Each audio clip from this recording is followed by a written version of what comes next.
આમ ને વળી આમ ને રામ રામ આમ મળવાનું આમ પછી આમ ભૂલાઈ ગયું એમ નહીં આમ પછી આમ અમારે હાળી હું આને વાટે હતો કીવન હાલો ફોટા પાડવાના છે અમારે બેન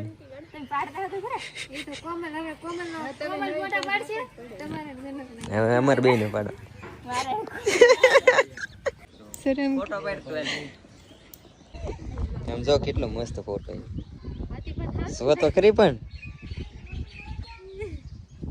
આર્યન સાહેબ પૂગી ગયા છે અમે કાકો દીકરો છે ને વીએસી બહાર દુકાન આ દુકાન છે અને અહીં મંદિર છે તો અહીંયા હું મંદિર છે ને ત્યાં ઘર છે અત્યાર સુધી બધા આટા મારતા હતા બધા આવી ગયા અમે કાકો દીકરો વીએસી મસ્ત ઠંડુ પીવા કા તમે કોણ ઓલો ફોટો જોયો મારા હાળી યાર કેવો મસ્ત